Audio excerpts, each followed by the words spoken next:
Netflix just released The Reckoning, a brand new 4-part documentary about Diddy. And honestly, between the never-before-seen footage and the explosive allegations, this might be the biggest celebrity scandal of 2025. Let's break down what's actually inside this doc and why everyone is talking about it. The Reckoning premiered on December 2, 2025, and it dives deep into Sean Combs' story, from growing up in Harlem to becoming one of the most powerful names in music, and finally, to the controversies that led to his conviction. The doc includes never-before-seen clips, including emotional footage recorded just 6 days before his arrest in September 2024.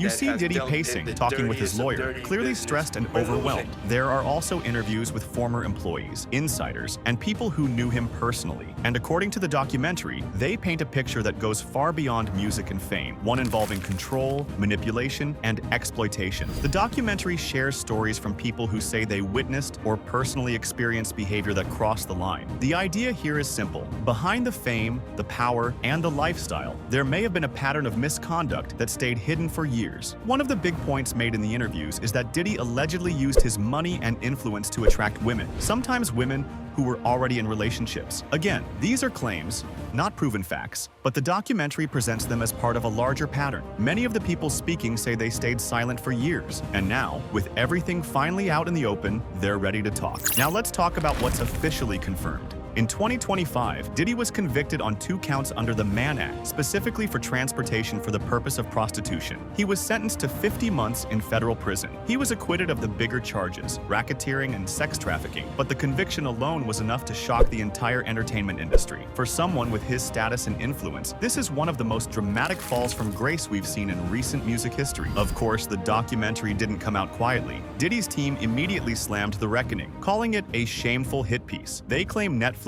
used private footage, including lawyer conversations, without permission. On the other side, Netflix and the film's directors say everything was obtained legally and cleared for use. So now there's a whole new debate. Did Netflix expose the truth, or did they go too far, crossing ethical and legal lines? This documentary isn't just about one celebrity. It's about fame, power, and how far the entertainment industry can go without real accountability. The Reckoning forces viewers to ask big questions. How much power is too much? Why do serious stories stay hidden for so long? And is the public finally demanding the truth? For hip-hop fans, for true crime fans, or for anyone curious about what really happens behind closed doors, this documentary hits hard. So what do you think? Is The Reckoning finally exposing the truth about Diddy? Or is it just another hit job made for views? Tell me your thoughts in the comments. I'm really interested in what people believe about this case. And if you want more breakdowns of celebrity scandals, Hollywood drama, and the stories everyone is talking about, hit subscribe and turn on notifications. This is Hype Brief, and trust me, the next story is even crazier.